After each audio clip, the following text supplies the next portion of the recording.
Hello and welcome to the Rabyd Atheist. I'm Rabyd, a former pastor turned atheist, now a compassionate anti-theist. Welcome to my channel. Feel free to like or dislike the videos you see fit, so feel free to hit those buttons. Feel free to comment below, and I would appreciate it if you would subscribe to the channel and hit your notification bell for more content as it is released. You're also free to share my videos as much as you like, because the purpose of this channel is educational in regards to atheist and deconversion issues and any issues related to those issues. A hearty shout out to the Rabyd Nation. Join the nation by hitting that subscribe button, and if you want to buy your citizenship, hit the join button, and that will give you your options as to what level of citizenship that you can afford to buy. Today I want to just introduce Tuesday Bible studies. I was originally doing this with Sundays with the Rabyd Atheist, but I want to move it to its own little slot. The idea here is to do multiple Bible studies in the Tuesday slot. I'll get into more why that is, but first I want to talk about what my expertise is in the Bible. Well, I grew up in church, and I attended Sunday school from beginner class all the way to my high school days. My parents insisted that I go to Sunday school every week along with every church service we had, and in our Pentecostal church we had morning service, evening service, midweek. And then when I was older and there was a youth group, I was part of that. When I was younger, I went to children's church, of course. And then I went through every grade level that the Assemblies of God had as far as Bible classes. And so I became well acquainted with the scriptures early on. In my junior year, I became a teen Bible quizzer. We did 1st and 2nd Corinthians, and then the next year we did John. And my John year, I actually finished first for the B League for the state of Michigan, Michigan District, Assemblies of God. And I was the #1 quizzer, scored a crap ton of points, and learned the book of John really, really well. That kind of ignited me into further study. In 1993, I graduated with a degree in Biblical Studies and Ministry from Trinity Bible College in Ellendale, North Dakota. And a few years later, in 1996, I graduated with an MA in Theological Studies from Asbury Theological Seminary in Wilmar, Kentucky. Since then, and most of my life, I've been dedicated to studying the Bible and to make it understandable to myself and to others. I preached more sermons than I can remember. I've taught more lessons than I can remember. I ran my own Bible Institute in my first job in ministry. I've taught the life of Christ at least 5 or 6 times. It's just a book I'm well acquainted with. After my deconversion, I did have to preach it for another couple of years, looking at it with new eyes. I haven't picked it up as much, except for this channel, since. And I used to love studying the Bible because it was, inspirational to me. I was a Christian, and so it would always kind of ignite the fires. But now it just doesn't do that to me. If anything, it infuriates me how I couldn't see certain things long before this, how inconsistent it was and how difficult it was. Or I could, but I didn't want to. I wanted to accept that maybe there was another answer. So studying the Bible and going to the Bible is a little bit dull for me. It's old hat. To be honest, in my personal things, I'd rather read Norse mythology. I'd rather, if I'm going to study religion, I'd rather study stuff I don't know as well, because then it's more of a journey of discovery. I would also have to say that these days when I look at the Bible, I used to hate doing it. Thanks to some breakthroughs, I think I've gotten past where I don't hate it. I don't love it either. I do it because I'm an expert at it, and I do it because this channel, the biggest people that come here are usually Christians who want to defend their faith, and I want to give them good reasons why not to. People ask me, are you trying to get people to not believe the Christian faith? And the answer is yes. Yes, I am. I don't want you to waste your time. Okay, I really don't. I wasted enough of my time, and I'm here standing at the doorway trying to throw a life preserver in and pull a few of you out. I also still, to a small measure, have PTSD about some of the passages in the Bible. Some of them really shook me and really made me fearful of God for a long time. Certain passages just, boggled my mind for a long time, and so they're difficult for me from an emotional standpoint. And I'm going to try to get over that. Now, the other thing I like when I do the Bible studies, and this is still true, is I like series.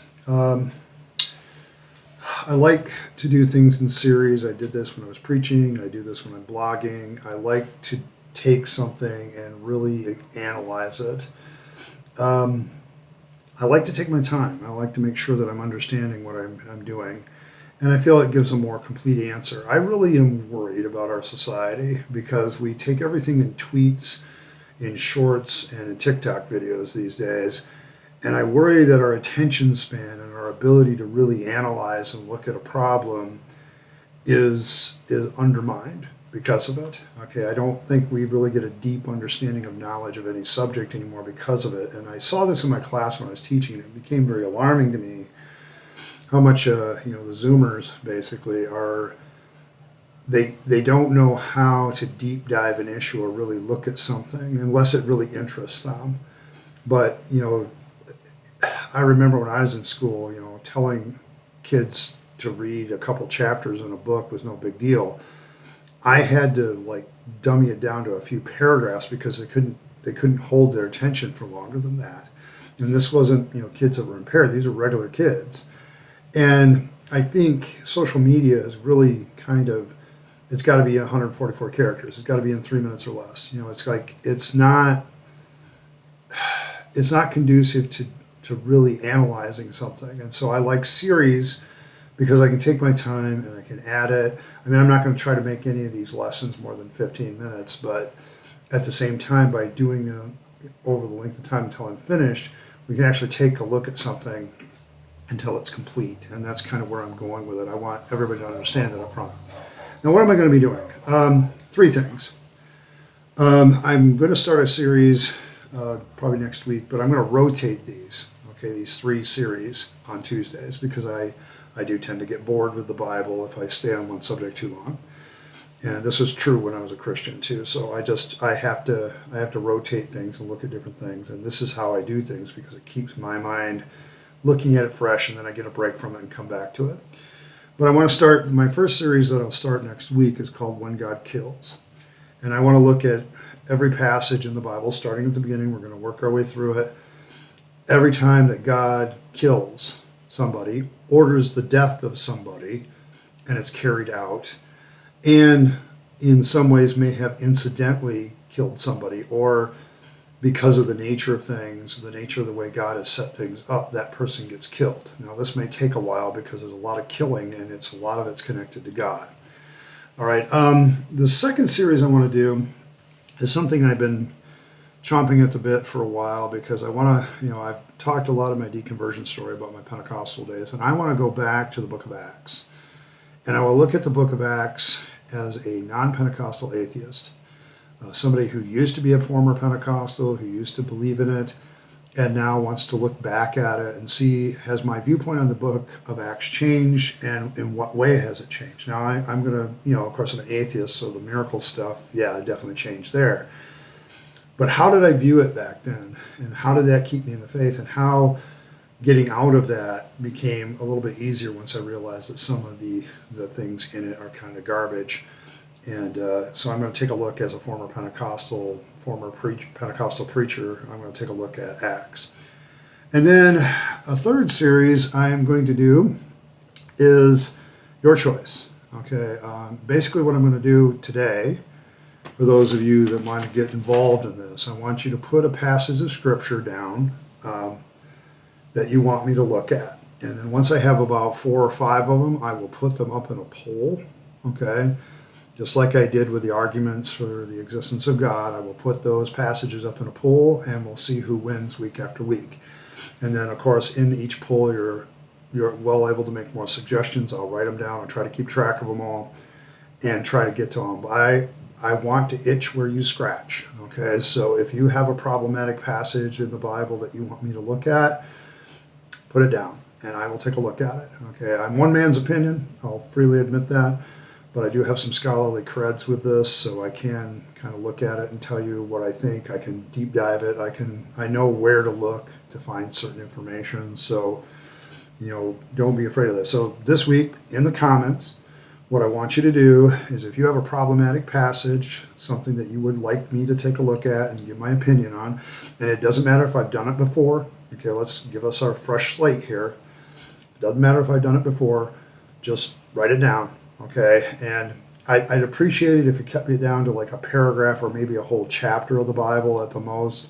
I don't want to be like doing whole books of the Bible. I get that. I want something specific that you're looking for, okay? And give me a reason why you're doing it, okay? And then hopefully by next week or the week after, I'll have the poll up and running and we can get our first passage and we'll take a look at it. But I'll let you guys make the choice on the third one.